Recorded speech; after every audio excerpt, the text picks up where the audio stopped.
صدر محترم برسر اسٹیج دانشوران کرام، محترم سامعین، السلام علیکم ورحمۃ اللہ وبرکاتہ۔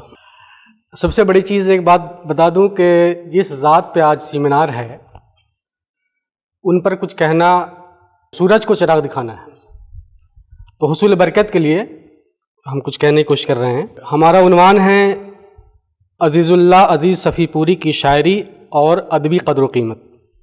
سب سے پہلے جان لیں کہ آپ ایک درویش صفت بزرگ تھے اور سلسلہ سے منسلک بھی تھے، مرید بھی تھے، اور سلسلہ صفویہ کے مجدد مخدوم شاہ خادم صفی محمدی کے تربیت یافتہ بھی تھے اور ان کے خلیفہ و مجاز بھی۔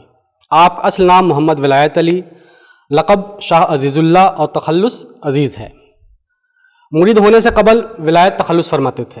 معاصرین نے آپ کے حق میں لسان الغیب اور لسان الہند جیسے خطابات کو بھی روا رکھا ہے۔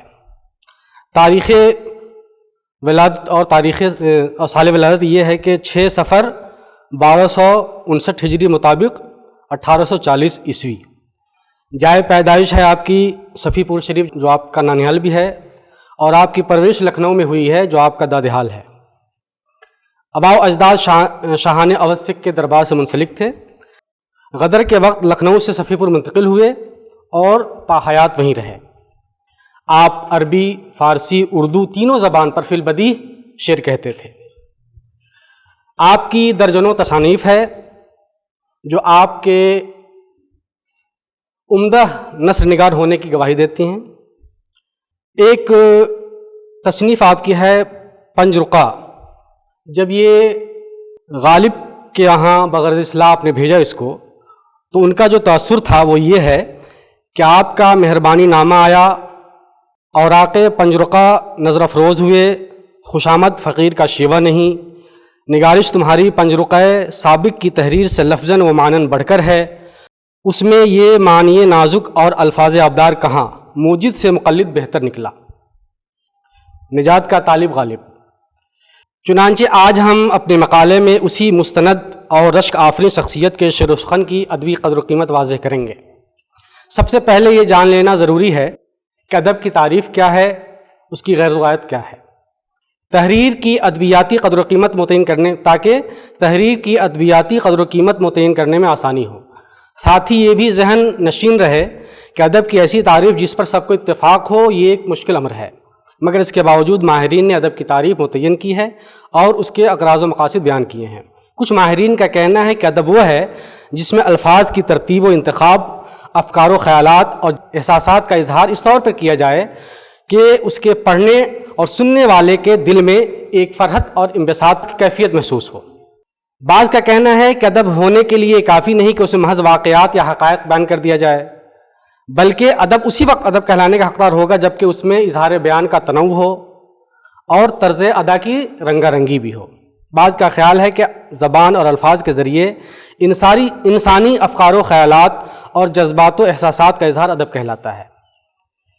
سوال پیدا ہوتا ہے کہ ایک ادب کیسے مورد وجود میں آتا ہے یا آ سکتا ہے، تو اس سلسلے میں عرض یہ ہے کہ ادب بشکل نثر ہو یا نظم، اس کو وہی فرد بشر مورد وجود میں لا سکتا ہے جس میں ادراک کی لیاقت و صلاحیت ہو اور اس کے اظہار کی قوت بھی اس کے اندر موجود ہو، نیز داخلی و خارجی سطح پر اس کے اندر ایک تہداری بھی ہو، تاکہ ادب انفرادی اور ذاتی ہوتے ہوئے بھی آفاقی ہو جائے۔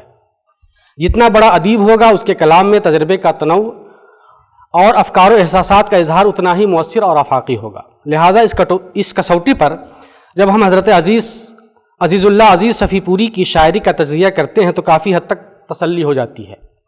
ایک تو یہ کہ آپ بذات خود صاحب ادراک تھے، نازک خیال تھے، قوت اظہار کا ایک خاص ملکہ اور منفرد قوت رکھتے تھے آپ۔ دوسرا یہ کہ آپ کا کلام خواہ فارسی ہو یا اردو، اس کے اندر حسن ترتیب، افکار و خیالات کا پرزور اظہار، جذبات و احساسات کی کامل ترسیل، تجربے کا تنوع، آفاقیت و عالمگیریت وغیرہ جملہ ادبی اوصاف بطیبی خاطر موجود ہیں۔ بقول غالب الفاظ آبدار اور نازک خیالی کا حسین گلدستہ ہے، جس کے باعث کلام عزیز ہر دل عزیز کلام کے زمرے میں شامل ہو جاتا ہے۔ ایک اور وصف جو عزیز صفی پوری کے کلام کی قدر و قیمت کو واضح کرنے میں معاون ہے وہ ہے ان کے افکار و احساسات کی پاکیزگی اور ان کا ستھرا پن۔ جس اودھی زمانے میں آپ شاعری کر رہے تھے اس زمانے میں مختلف طرح کی رکاکت اور رذالت کا اظہار لوگ کر رہے تھے۔ مستند اور استاد مانے جانے والے شعراء شاعری کو ساحری کے طور پر پیش کر رہے تھے۔ ایسے عالم میں عزیز صفی پوری نے حسن شعر اور روح شعر کی حفاظت فرمائی اور اپنی شاعری کے ذریعے پیمبری کا کام لیتے ہوئے اس کو بہرصورت زندہ و جاوید رکھا۔ بطور نمونہ کچھ اشعار ہم پیش کر رہے ہیں۔ فارسی کے اشعار ہیں: دو عالم بکاکل گرفتار داری، بہرمو ہزاراں سیاہ کارداری، زسر تا بپا رحمتی یا محمد، نظر جانب ہر گنہگار داری۔ مجھے عشق نے یہ سبق دیا کہ نہ ہجر ہے نہ وصال ہے، اسی ذات کا میں ظہور ہوں، یہ جمال اسی کا جمال ہے۔ میری بندگی ہے تو بس یہی کہ کروں میں اپنی ہی بندگی، یہی ذکر ہے یہی فکر ہے یہی حال ہے یہی قال ہے۔ اور یہ سب کو دل سے بھلا دیا تم نے، شاہ خادم یہ کیا کیا تم نے، لطف سے شوق سے محبت سے کن اداؤں سے دل لیا تم نے۔